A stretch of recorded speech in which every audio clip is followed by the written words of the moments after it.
And I'll be here for 2 weeks, and I'm really looking forward to seeing a lot of your great country and its peoples, meeting its peoples. As Howard said, I have many years in the not-for-profit area in technology association, transfer of technology.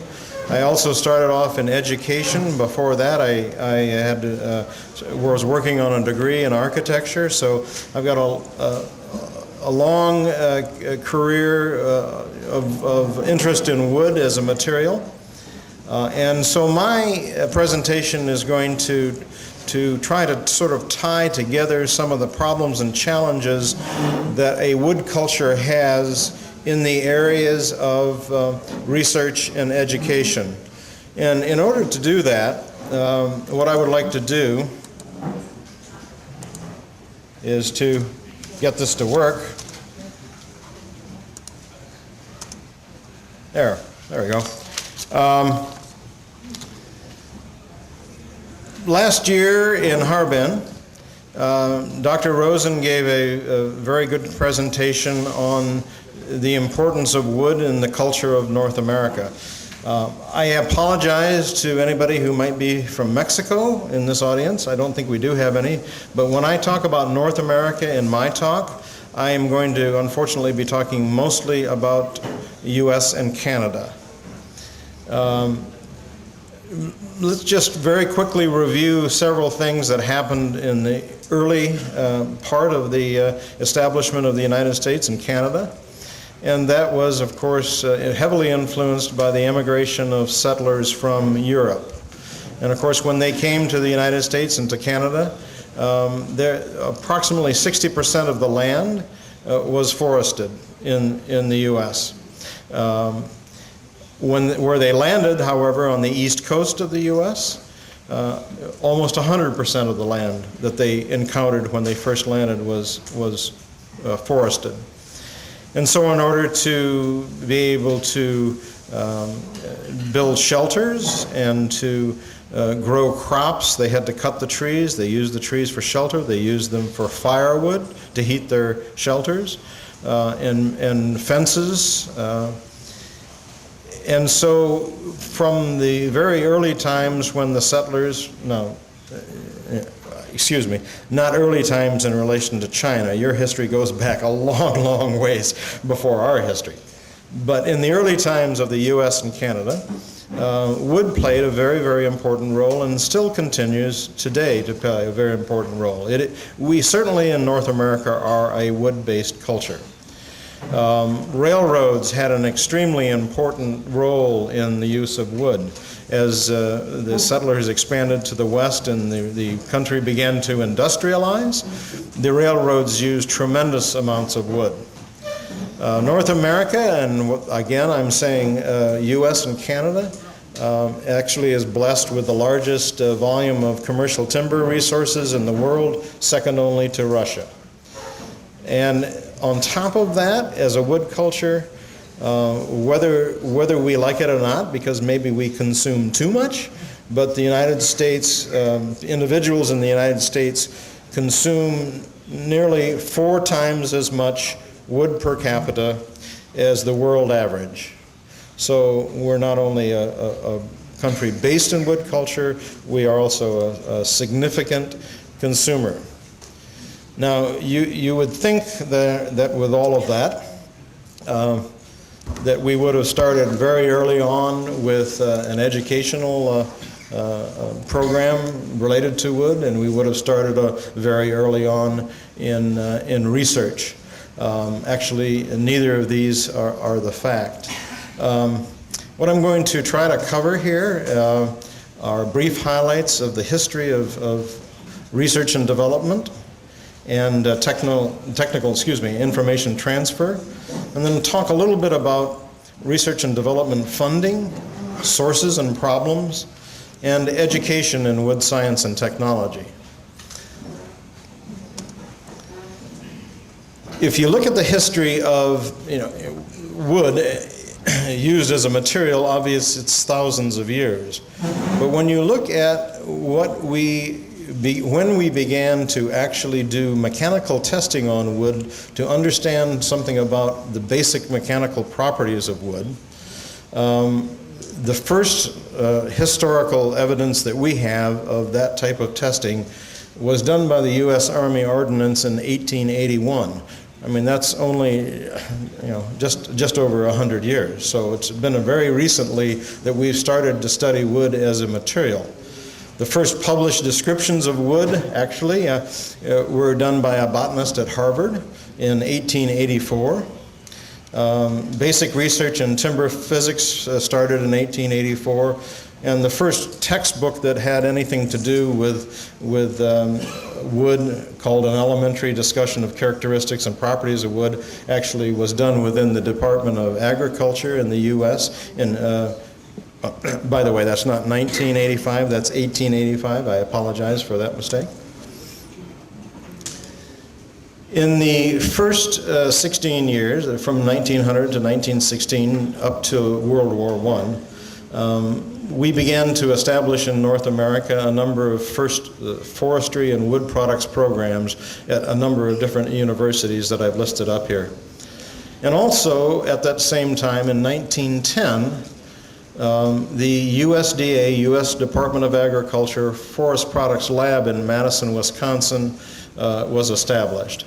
Dr. Howard Rosen was part of the U.S. Department of Agriculture Forest Service and had a lot of connection with the Forest Products Laboratory over the years. Mrs. Vicki Herian, who's the next speaker, actually is currently and has worked for many years at the Forest Products Lab. This was the central focus for national wood research, the first central focus in the U.S. Later, a number of different satellite programs, government programs in various areas of the country developed from that.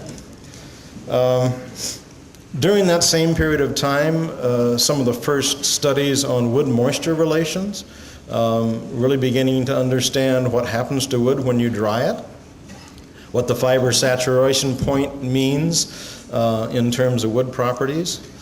Also, as the railroads expanded, there was an increasing interest in trying to extend the service life of railroad ties, millions and millions and millions of railroad ties that were being laid, through studies on the strength of the ties in perpendicular to the grain, and also in wood preservation and the various types of chemicals that could be used to enhance or to lengthen the life of the wood. The first insulating board being a very lightweight composite board that was used for insulating purposes. Actually, there was a plant that first started in Minnesota in 1914. They later dropped production and then came back into business later. World War I was a very busy time for initial wood research. Actually, I always found this to be an interesting example. In June of 1917, the U.S. government bid contracts for 22,000 military planes. All of these military planes were built within 1 year using a framework of spruce wood. And in doing so, people had to begin to understand much more the strength properties, because under flight conditions, obviously, these planes had to be light, but they had to be also extremely strong. At this same time, blood and casein adhesives were developed, and a lot of research in drying took place.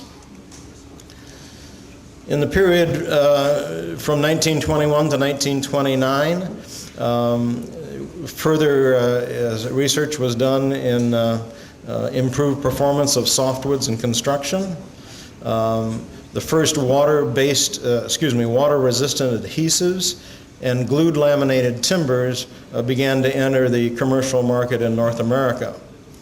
Wet process hardboard was introduced during this period, and the continuing expansion of the railroads led to development of a whole new family of preservatives, mostly arsenic-based preservatives and copper-based preservatives. Some of these preservatives you may note, such as pentachlorophenol, and others are not currently being used. From 1930 to 39, phenolic adhesives, the first really waterproof, durable adhesives, were introduced, and approaches for using softwoods as structural members were refined. And further progress was made in the development of laminated members, including laminated arches. World War II, in the years during the 40s, also spawned a significant increase in wood research, and out of that came a number of new products, including synthetic resin adhesives, particle board, dry process board, and mineral bonded boards. Now keep in mind as I go through these are obviously not all of the research accomplishments that took place in this time, but I'm trying to highlight some of the more important. During that same period of time, from 1940 to 49, the accumulation of research and research data that had taken place over the first 40 years of research in wood, it got to the point where this research wasn't being disseminated very well. In other words, research was not being passed on because it was just being done, and the papers were put on the shelf. And what happened during that period of time was that a number of associations were formed to help disseminate research information. Food and Agricultural Organization, FAO, who many of you are familiar with, and the Division of Forest Products within the International Union of Forestry Research Organizations, and the Forest Products Society, which is now called, Forest Products Research Society, which is now called the Forest Products Society, was also established during this period of time. I'm going to go through these pretty quickly. In the 1950s, lots of work on drying stresses, sandwood construction, non-destructive testing, the beginning of monomer impregnated wood products, and the first wafer board plant, wafer board being the precursor to oriented strand board, was started in Dover, Idaho in 1955. Again, that plant ran for a period of time, shut down, and then the product became stronger in later years. 60 to 69 was the beginning of the southern pine plywood industry. Medium density fiberboard, which of course is very heavily used in furniture, entered the market in this period of time.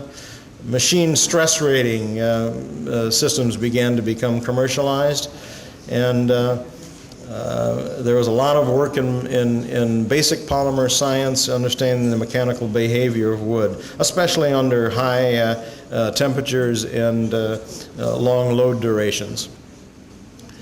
1970s, laminated veneer lumber entered the market. An oriented strand board really started to take its place in the market. Computerized scanning systems made big advances in the 70s, and such inventions as the Chepping head rig led to more economical and efficient use of the wood in terms of breakdown of the log.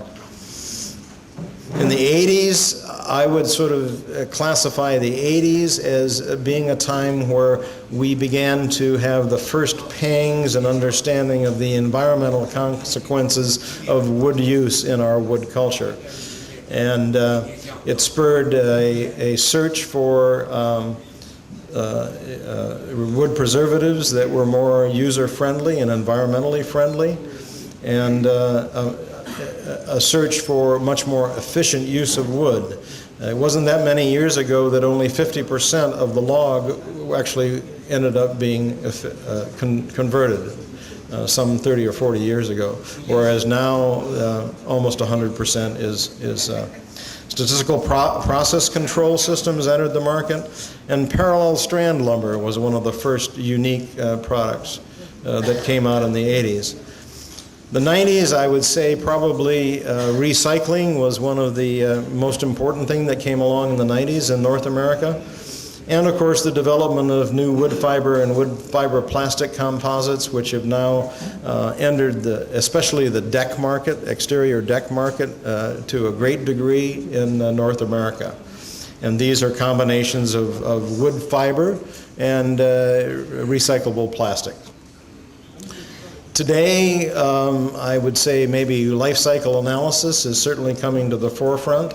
And the hot word is nanotechnologies. The ability to be able to examine building blocks in wood at a very, very fine level, 1/10000000th of a meter, is leading to a new understanding of wood chemistry, wood structure, and wood growth, and is a very exciting field. There also has been quite an emphasis on seismic and high wind research, and the need to create more durable structures. Now, this is a fairly, I think, impressive list of research accomplishments in North America, in an area of the world that relies heavily on wood and is very wood-based or wood culturally oriented. But this has not been without some real problems. When you look at the amount of wood that is used in North America, and I need to break off just for a second and explain something. I retired as the director of the Forest Products Society last June, and so I have my retired hat on. I can say anything that I like to say, but I want you to understand that it may not my comments may not reflect the current executive director of the Forest Products Society, who unfortunately could not be here. So these are my own personal comments.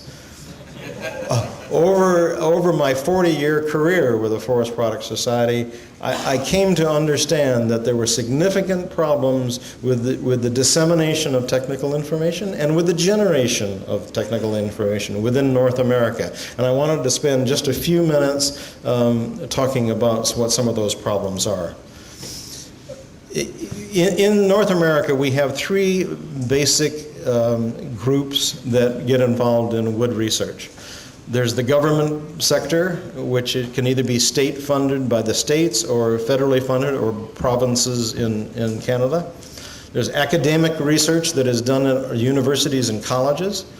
And then there's industrial private research, corporations, some trade associations do research, and small private laboratories. If you look at government or public research, the history of the Forest Products Lab in the United States and the government research that was done, I think the best legacy that the research in the Forest Products Lab has is that a tremendous amount of basic research on wood. Understanding wood and the basic properties of wood better for everyone's use. It's only been within recent years, because this is publicly funded research, corporations have been leery to enter into agreements with public entities, because the agreement may be that once the research is done, the information has to become public. And so therefore they're very, they don't want to spend a whole bunch of money doing research at the public level. Now, Dr. Rosen can tell you that in recent years there have been some changes in which there have been some situations in which government labs can work with the industry and have a non-disclosure agreement, but frankly not a lot of that goes on. So that's one of the problems we've had with government research. On the other hand, basic and fundamental research has been a big part of government research. Academic research suffers from two problems.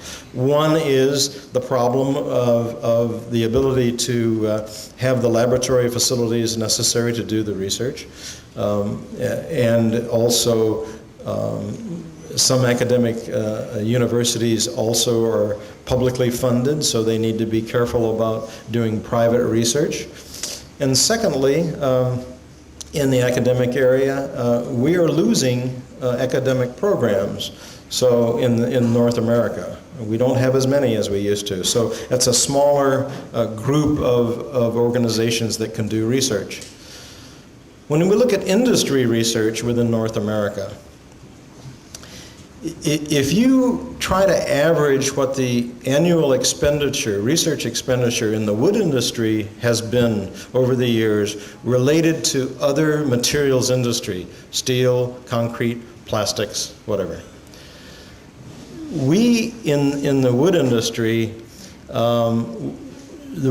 has averaged about 0.25, 0.25% to 0.7% of net sales has gone into research and development. But if you look at other industries, even though, once again, in North America, we are heavy users of wood, 2% or greater in R&D efforts is pretty average for the industry. So the wood processing industry within North America has been at a level that is some 10% to a third the level of most other industries. Most of the industry research is only 8% of it. Of the industry research was made for the purposes of developing new knowledge, and nearly 70% for development of further development of existing products, improving an existing product. And another problem is that commercial development, at least within North America, most major commercial developments that came out of wood research have taken about 15 years from the first research until the product actually hit the market. So there's a fairly lengthy time lag. The other problem that the industry has is that there are many major industries in North America that are publicly owned. That is, they are owned by stockholders. And the industry has to pay attention to the quarterly stockholder reports and how much money they're making and how much money they're giving back to their stockholders. And this puts a lot of constraint on their ability to do fundamental or basic research or new product research. And one of the reasons that industry is again a little worried about doing a lot of research, I'm going to give you a little example about I-joists. I-joists were first developed by a small company called Truss Joist Corporation in the US. That company has long since been bought by Weyerhaeuser, a very large corporation. But when they first came out with the I-joist, it was a very unique product. Very soon thereafter, however, it became what we call a commodity. There were 19 producers. Within a 5-year period, there were 19 producers of it. And so the margin of profit for the sellers became very small because there were a lot of producers producing a lot of product. Well, traditionally in North America, large companies have been very leery about putting a whole bunch of money into developing a new product if within 3 months everybody else is making that product. So that's another serious problem in North America with research. Wood technology education, and I've got to watch my time here. How much time? When did we start, Howard? I got 12 minutes. Okay. Including questions. I'm gonna move along very fast. Wood technology education. Mr. Shufang, who just gave a presentation for American Forest and Paper Association. I started off in the School of Architecture. I was going to be an architect. And I had, in 4 years at the University of Michigan in architecture, I had one course that had any mention about wood as a material, and that information was wrong. It wasn't correct. And that hasn't changed a lot in North America. Engineering schools and architectural schools do not teach students anything about wood. And it's a crime. Now, AFMPA and other organizations are doing excellent work in terms of moving getting out into the field and giving short courses and workshops and trade fairs for architects and engineers, and that's helping. But you would think, again, as a country that as a continent, North America, that uses as much wood as they do, that our programs would be more oriented toward wood, and they're not. Here's undergraduate student enrollment in wood science and technology. Well, you can see what happened. There was a big peak in 1977, and since that time it's dropped way back and stayed pretty flat. This only goes up to, unfortunately, we don't have current data yet, but I can guarantee you that this line doesn't start back up again. We're losing programs. Here's graduate enrollment, and you look at that and you say, well, okay, that looks pretty good. You know, we've got more graduate students.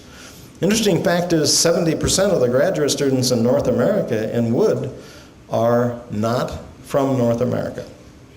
And of that 70%, about, I think it's close to 70% of those individuals go back to their own countries, which is great, and you know, these are extremely smart people who are taking these courses. But it doesn't do much for the North American wood culture because we're losing the technology to other countries, and we're falling behind, very frankly, very rapidly. Keeping in mind that these are my own personal viewpoints.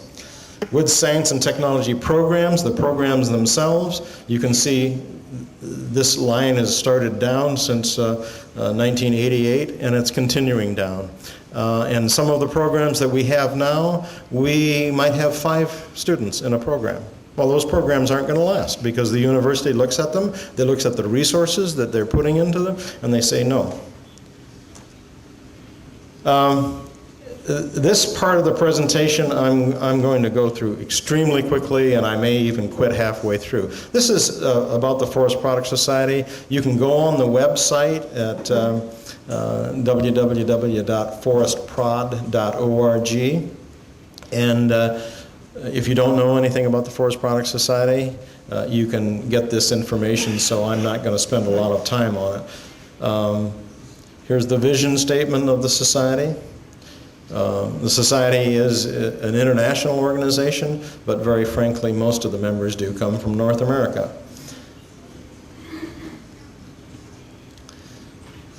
We have about 2,000 individual members from 48 countries and about 50 corporate members.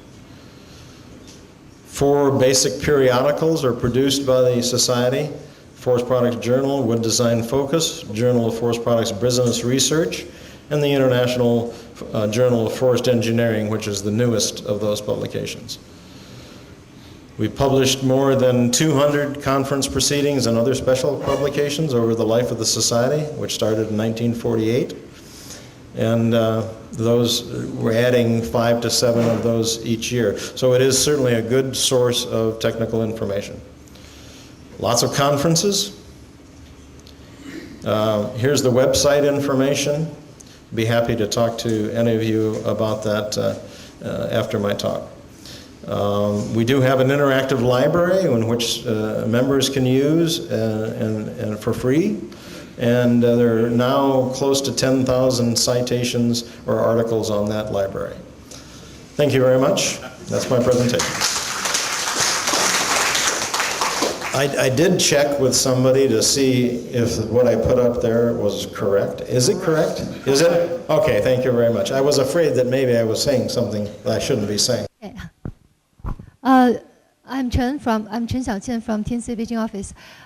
Thank you for your very systematically introduction about the relevant research and education experience of your organization. I was impressed by the problem you mentioned in your presentation.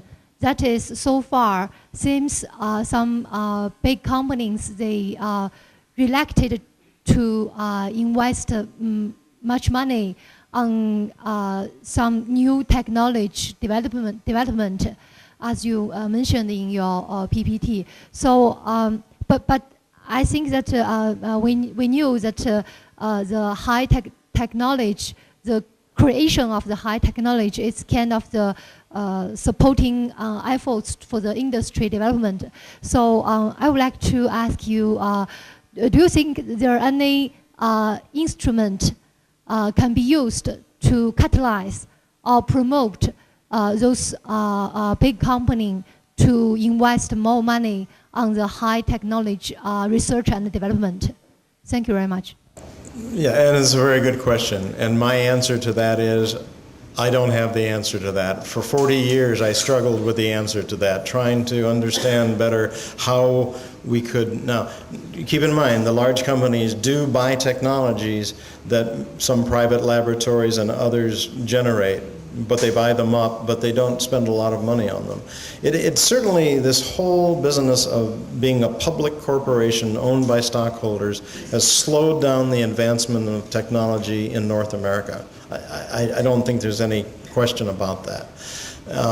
I personally think it's a shame, but it's part of the system, and I really don't have an answer for that. I mean, what I think in China, if you look at China, anything that you can do to further the dissemination of technical information on a broad basis and the generation of technical information, the faster you will be able to advance your wood culture. And again, one of the things that we have a problem with in North America in terms of dissemination of technical information is just the very simple fact that companies, if they do research, they don't want anybody else to know about it. Unfortunately, the American or the North American industry in terms of research really thinks there are a lot of secrets out there that they don't want anybody else to know. Well, I've got a clue for them. There aren't very many secrets out there. And if they all work together and they didn't worry like the electronics industry does and pass ideas back and forth, I think things would develop much more rapidly. 非常感谢你做的关于木材科学的一个发展史。但是我觉得木材科学的发展史在美国应该是非常发达的。那么非常发达的木科学史未必呢它在木文化方面也发达。我的印象当中呢，木文化这个字眼儿是一个日本人提出来的。那能不能说这个美国和日本相比的话，这个在木文化方面或者是木文化教育方面有点滞后呢？ Yes.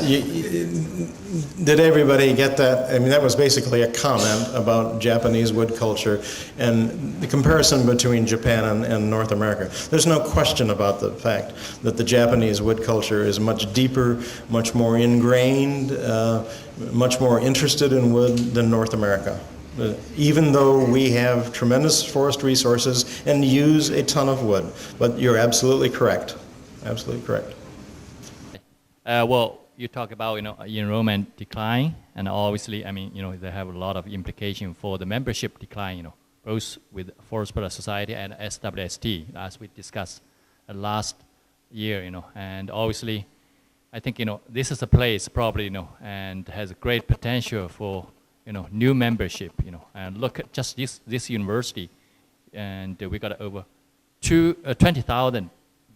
Undergraduate students, studying forestry, and a lot of them actually, majoring wood technology, as both Forest Products Society and SWST, are both international association. I think this is the place probably, if you really want to go to international and go to, to get a more, or reverse the trend, probably this is the place, Just last week, at in Beijing, and I just on the table, I recruited quite a few, and the supporting organization for the SWS, International Academy of Wood Science, and so I mean, this is the place, I mean, and we should look at, as new membership, yeah.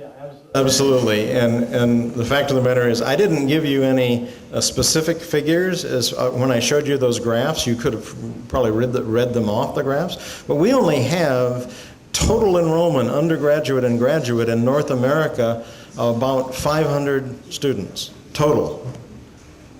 Now, wood science and technology in China, you must have just in wood science and technology, not in forest products or marketing or anything else related to wood, you must have at least 1,500 to 2,000 students. Many, many times what, 4 to 5 times what we have in North America. So you're absolutely correct. And Vicky will probably be passing out membership application brochures when she gives her talk. So. Okay. My name is Nam. I come from Vietnam Forestry University. I have a question for you. In your slide, I saw that the number of students study in wood science and technology decrease year to year after 1988. So, what is the main reason? What is the main reason? Decrease as a student, undergraduate student, decrease year to year after 1988. So, what is the main reason? I believe is the fact that part of the reason is the simple fact that programs weren't, there are not as many programs offering wood science and technology. But I think the other reason was that many programs began to change toward environmental sciences rather than wood science and technology. And so students had more opportunities to go into allied fields. And very frankly, a number of students figured out. Weyerhaeuser Corporation made the statement at one time that they would rather hire engineers and train them in wood than hire wood technologists and train them to be engineers. That's a problem, serious problem. I think we're going to have to cut this off in interest of... Thank you very much for your time. Thanks, thank you very much, Mr. Brauner.